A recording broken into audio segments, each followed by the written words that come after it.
ಮೊದಲನೇದಾಗಿ ನಮ್ಮ ಹರೀಶ್ ಅಣ್ಣ ಬಂದು ಯುವಕರಿಗೆ ಮೊದಲನೇ ಸ್ಥಾನ. ಇನ್ನು ಹತ್ರದಲ್ಲೇ ಏನು ಎಲೆಕ್ಷನ್ ಬರೋ ಟೈಮ್ಗೆ ಯೂತ್ ಎಲ್ಲ ಇನ್ಸ್ಪೈರ್ ಆಗಿ ಯೂತ್ 100% 99% ಯಾಕಂದ್ರೆ ಅವ್ರ ಆಸೆನೇ ಅದು. ಯುವಕರಿಗೆ ಚಾನ್ಸ್ ಬರಬೇಕು, ಯುವಕರು ಮುಂದೆ ಬರಬೇಕು, ಈ ರಾಜ್ಯದಲ್ಲಿ ಚೇಂಜಸ್ ಬರಬೇಕು ಅನ್ನೋದೇ ತುಂಬಾ ಆಸೆ ಇಟ್ಕೊಂಡಿದ್ದಾರೆ. ಅದಕ್ಕೆ ನಮ್ಗೆ ಫುಲ್ ಸಪೋರ್ಟ್ ಇದ್ದಾರೆ. ಯುವಕರಿಗೆ ಅಂದ್ರೆ ಹಿಂದೆ ಮಾತೇ ಇಲ್ಲ. ಯುವಕರೇ ಎಲ್ಲ ಮೊನ್ನೆ ಗೋದಾನ ಮಾಡಿದ್ದಾರೆ. ಮತ್ತೆ ಈ ಪ್ರತಿ ದಿನ ಸರ್ ಅವ್ರ ಕೈಯಲ್ಲಾದಷ್ಟು ಬಡವರು ಸೇವೆ ಮಾಡ್ತಾನೆ ಇದ್ದಾರೆ.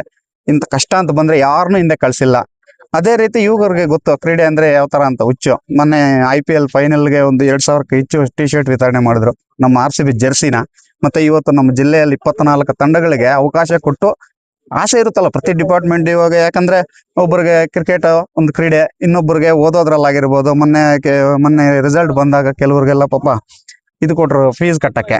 ಇವಾಗ ಕ್ರೀಡೆ ಸ್ಫೂರ್ತಿ ಇರೋರಿಗೆ ಇವಾಗ ಒಂದು ಚಾನ್ಸ್ ಕೊಟ್ಟು ಇವ್ರಿಗೆಲ್ಲ ಒಂದು ಯೂತ್ಗೆ 100% ಹರೀಶ್ ಅಣ್ಣ ಗೆದ್ರೆ ಈ ರಾಜಕೀಯನೇ ಚೇಂಜಸ್ ಆಗುತ್ತೆ ಚಿಕ್ಕಬಳ್ಳಾಪುರ ಜಿಲ್ಲೆಯಲ್ಲಿ. ಯಾಕಂದ್ರೆ ಅವರು ಬಡವರ ಮನೆಯಲ್ಲಿ ಒಬ್ಬ ರೈತನ ಮಗನಾಗಿ ಹುಟ್ಟು ಕಷ್ಟ ಸುಖ ತಿಳ್ಕೊಂಡು ಬೆಳೆದಿರೋರು. ಅದಕ್ಕೆ ಪ್ರತಿಯೊಬ್ಬರು ಕಷ್ಟನ ಅರ್ಥ ಬಂದಿರೋರು. ದಯವಿಟ್ಟು ಇಂಥವ್ರ ಶಾಸಕರಾದ್ರೆ ಯೂತ್ 100% ಒಳ್ಳೆ ಒಂದು ಪೊಸಿಷನ್ಗೆ ಹೋಗ್ತಾರೆ. ಇಂಥವ್ರ ಶಾಸಕರಾಗಿ ಬಂದ್ರೆ ಈ ಸಮಾಜಕ್ಕೆ ಇವಾಗ ಫ್ಯೂಚರ್ ಅಲ್ಲಿ ಏನ್ ಬೇಕು ಪ್ರತಿಯೊಂದು ಅವ್ರು ಗೊತ್ತಿರೋಂಥವ್ರು. ಅದ್ ನಮ್ಗೆ ಏನ್ ಬೇಕು ಮುಂದೆ ಅಭಿವೃದ್ಧಿಗೋಸ್ಕರ ಪ್ರತಿಯೊಂದನು ನಮ್ಮ ಚಿಕ್ಕಬಳ್ಳಾಪುರಕ್ಕೆ ಒದಗಿಸ್ತಾರೆ 100%. ಯಾರು ಏನಾದ್ರು ಅನ್ಕೊಳ್ಳಿ, ಹರೀಶ್ ಅಣ್ಣ 100% ಈ ಚಿಕ್ಕಬಳ್ಳಾಪುರ ತಾಲೂಕಿಗೆ 100% ನೆಕ್ಸ್ಟ್ 2028ನಲ್ಲಿ MLA ಆಗ್ತಾರೆ. ಆಗೋವರೆಗೂ ನಮ್ಮ ಯುವ ಸೇನೆ ಏನಿದೆ, ಯುವಕರು ಪ್ರತಿ ಒಬ್ಬರಲ್ಲೂ ಚೇಂಜಸ್ ಬಂದು ನಮ್ಮ ಹರೀಶ್ ಅಣ್ಣನ್ ಗೆಲ್ಸ್ಕೊಂಡ್ ಬರ್ತಾರೆ. ಇದೇ ತರ ಅಭಿವೃದ್ಧಿ ಕೆಲಸಗಳು ಮಾಡ್ತಾರೆ. ಇವಾಗ ಏನು ಇಲ್ಲ ಅಂದ್ರೇನೆ ಇಷ್ಟು ಅಭಿವೃದ್ಧಿ ಮಾಡಿ ಇಷ್ಟು ಜನರಿಗೆ ಇಷ್ಟೊಂದು ಸೇವೆ ಮಾಡ್ತಾ ಇದಾರೆ ಅಂದ್ರೆ ಅಧಿಕಾರ ಬಂದ್ರೆ ಯಾವ ಮಟ್ಟಕ್ಕಿದೆ ಅಂತ ಜನರು ಊಹೆಗೆ ಬಿಡ್ತೀನಿ. ಇವಾಗ ಎಲ್ರು ದಯವಿಟ್ಟು ಯೋಚನೆ ಮಾಡಿ, ಯಾರು ಬಂದ್ರೆ ಏನ್ ನಮ್ಮ ಅಭಿವೃದ್ಧಿ ಆಗುತ್ತೆ ಅಂತ. ಚಿಕ್ಕ ವ್ಯವಹಾರಗಳೆಲ್ಲ ಇವಾಗ ನಮ್ಮ ತಾಲೂಕಲ್ಲಿ ಯಾವ ತರ ಕಂಪನಿಗಳಾಗ್ಲಿ ಇಲ್ಲ ಡೆವಲಪ್ಮೆಂಟ್ ಕಾಲೇಜ್ಗಳಲ್ಲಿ ಪ್ರತಿಯೊಂದು ಬಂದ್ರೆ ನಮ್ಮ ಯುವಕರು ಬೆಳೆಯುತ್ತಾರೆ. ಯುವಕರು ಬೆಳೆದ್ರೆ ದೇಶ ಚೇಂಜಸ್ ಆಗುತ್ತೆ 100%. ಮನೇನೋ ನಮ್ಮ ಜಮೀನೋ ಇಲ್ಲ ನಮ್ಮ ಮನೆಯವ್ರಿಗೂ ಯೋಚನೆ ಮಾಡಿದ್ರೆ ಅದು ಸ್ವಾರ್ಥ.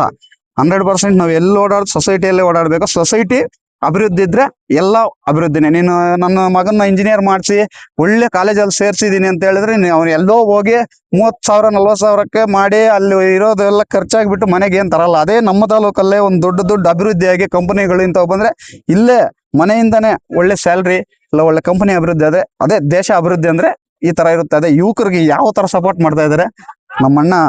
ಯಾವತ್ತೂ ಯುವಕರ ಆ ಥಾಟ್ ಹೆಂಗ್ ಬಂತ ಗೊತ್ತಿಲ್ಲ. ಒಟ್ಟರಲ್ಲೇ ಯಾವಾಗ 100% ಚೇಂಜಸ್ ಅಂತ ಬಂದ್ರೆ 100% ಚಿಕ್ಕಬಳ್ಳಾಪುರ ಒಂದು ಉನ್ನತ ಸ್ಥಾಯಿಗೆ ಹೊರಟೋಗುತ್ತೆ.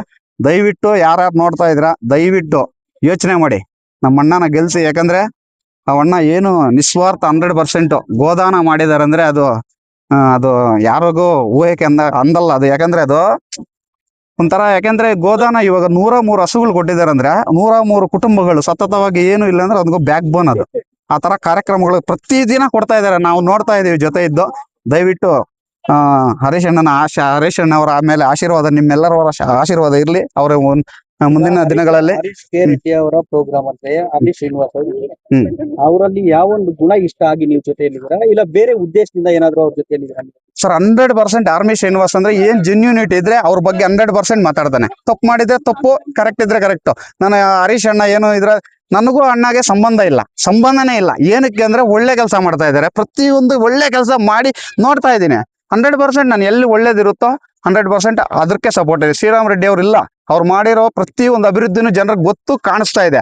ಅದೇ ತರ ಗುಣಗಳು ನಮ್ಮ ಚಿಕ್ಕಬಳ್ಳಾಪುರ ಜಿಲ್ಲೆ, ನಮ್ಮ ಚಿಕ್ಕಬಳ್ಳಾಪುರ ತಾಲೂಕಲ್ಲಿ ಹರೀಶ್ ಅಣ್ಣ ಅವರ ಇದರಲ್ಲಿ ಕಂಡಿದ್ದೀವಿ. ಅದಕ್ಕೋಸ್ಕರ ಏನಾದ್ರೂ ಆಗ್ಲಿ ಸರ್, ನಮ್ಗೆ ರಾಜಕೀಯನೋ ಇನ್ನೊಂದು ಅವ್ರು ಮಾಡ್ತಾ ಇರೋ ಸೇವೆ ಇಷ್ಟ ಆಗಿದೆ. ನಾನು ಲಾಸ್ಟ್ ಕೊನೆವರೆಗೂನು ಹರೀಶ್ ಅಣ್ಣನ ಜೊತೆನೇ ಇರ್ತೀನಿ. ಯಾರು ಏನಾದ್ರು ಅನ್ಕೊಳ್ಳಿ, ಇದಂತೂ ಫೈನಲ್. Thank you.